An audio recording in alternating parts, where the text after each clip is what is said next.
Hi, today we're going to be talking about everything that I have gathered at the thrift store over the last couple of months. Most of it is craft supplies. I do have a rug as well, but I'm not going to show that in this video because that will be featured in an upcoming video where I finish remaking this front room. The first thing I have here is some twill fabric. This is navy blue. It's a very nice color. It has a very nice drape. There's no stretch. I will also include the measurements here, and I believe I spent $3 on this at the thrift store. I don't have the price tag anymore, so you'll just have to trust me on that. This I'm most likely going to use to make a pair of pants. The next fabric I got, I paid $1 for. It's also navy blue. It is kind of like a crepe or something. It has wrinkles worked into the material. This fabric has a lovely drape. I don't think it's a natural material, but I'm going to make this probably into blouses. I could probably even make an outfit with these two together because they go pretty nicely. Next up, I have some poplin material. This doesn't really have any drape.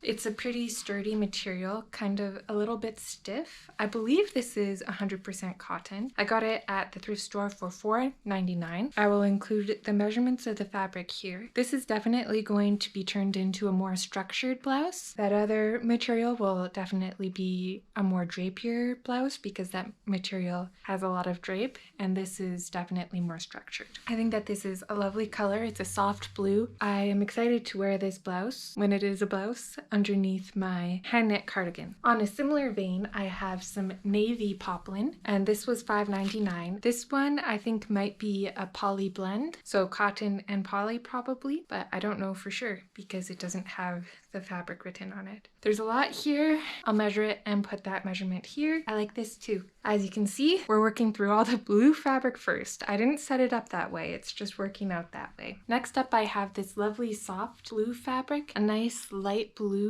I don't know what kind of material this is, but it's incredibly soft and it has a really nice drape. I was thinking this would be nice to make some loungewear out of just because of how fuzzy it is. So I might try to make some kind of like sweatpant out of this material. I paid $4.99 for this. Next up, I have some green material. I don't know what kind of fabric this is, but I think it's a very nice color. It has a pretty good drape, but it's thicker than normal blouse material. But I do plan to make a blouse out of this. I paid $3.99 for this, and I'll put the amount of fabric it has here. I got this at the same time as I got this green denim. And I thought if there's enough of this denim, it'd be nice to make a pair of pants and a matching jacket. And I think if I make the jeans and the jacket out of this and a blouse out of this, then I could have an entirely green outfit just for funsies.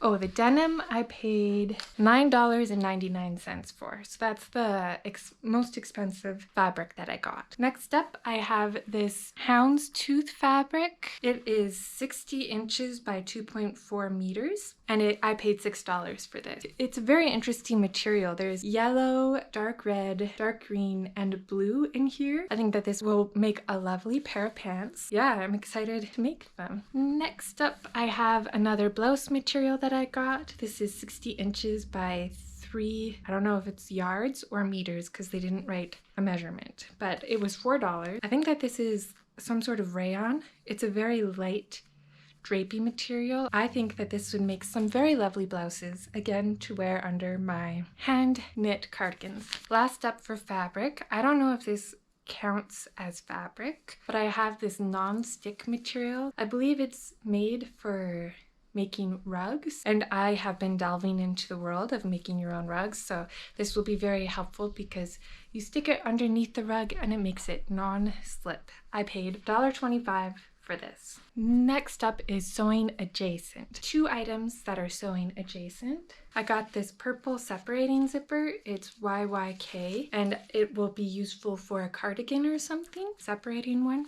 I paid $2 for this, and I got it because you can never have too many separating zippers. So I got this quilting frame. I believe it's a quilting frame. I paid $1 for it. Right after I got this, I went to Michael's with my husband, and I saw this exact same frame for $16 there, so This is a really good deal. And this works to hold your fabric taut around the frame while you're stitching. I believe it is meant for quilts by hand. I'm excited to try using this. So you take these off, you put the fabric around the pipe, and you put that on over the fabric and it holds it very taut. Next up, I got this teeny tiny basket that has a nice little closure with this loop. It does close nicely and it opens up.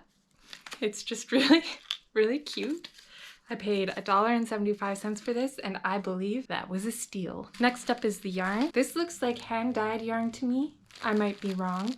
It does not have any label, but I paid $2.50 for it. Very soft, and it has a lot of really nice colors. More warm than I normally go for, because I usually do blues and greens, as you've seen with my fabric haul. But I do think this is a very nice material, and I think I would like to try to make it into some socks. At the same time, I got this yarn, which I paid 50 cents for. It also looks hand-dyed to me. It is also very soft. And this is closer to the type of colors that I would typically wear. I don't know what I'm gonna make out of this, but I do think that it is very pretty. Then I found this Snuggly Stripes wool, 435 yards or 398 meters per ball. It is 75% wool and 25% nylon, so I figured this would be perfect to make a pair of socks out of. It was $1.50 and I really like the colorway.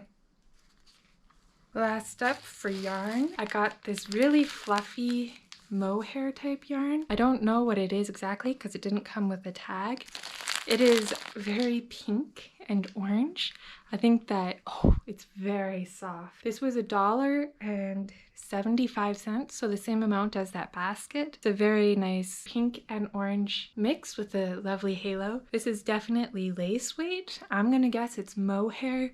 I don't know what I'm gonna make with this, but probably some sort of accessory holding it double with another yarn. That's the last of the yarn. To finish off, I have been wanting to make my own labels to go into the clothing that I make for quite a while now. And after a lot of thought, I decided not to buy it from a different company because I don't know how ethical they are. I decided to try to make my own. So I was thinking I have twill tape, and then I looked into block printing so that I could use like the block printing ink. There's a kind you can get that is permanent on fabric without heat setting or anything. You can wash your clothes and it'll be fine. So I got some of that ink, and then at the thrift store I found these stamped letters. This set has so many different fonts of letters, and I think that is lovely. So I have this that I'm going to use to make my own labels. This was $1.25 and I think that that is a steal. 2 things left. My battery died. I'm not sure when exactly it died, but I think I just finished talking about this. So we're going to talk about the last 2 items, which are a couple of books. This book is called Easy, Easier, Easiest Tailoring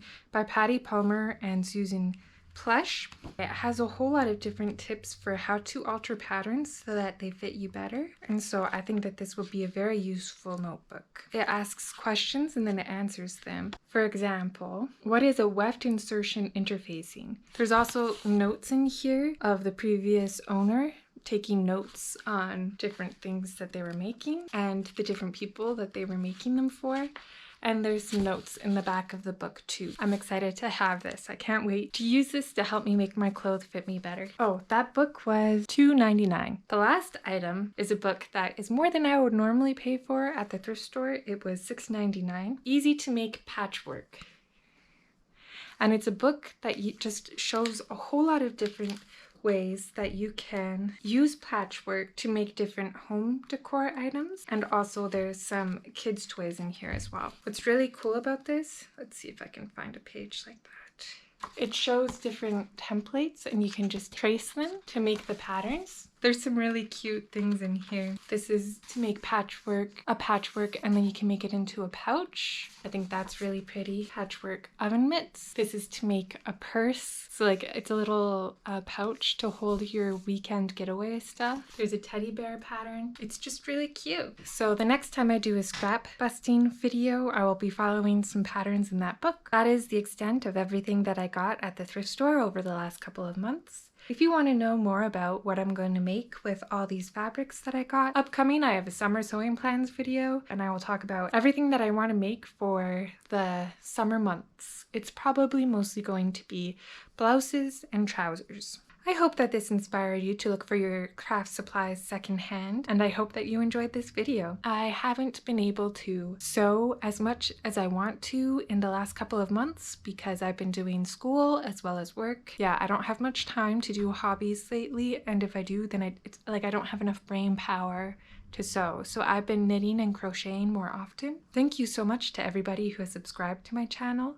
As of filming, I have 329 subscribers, which is pretty exciting that 329 people are interested in my crafting endeavors. I hope that you found this video interesting. I will see you next time. Goodbye.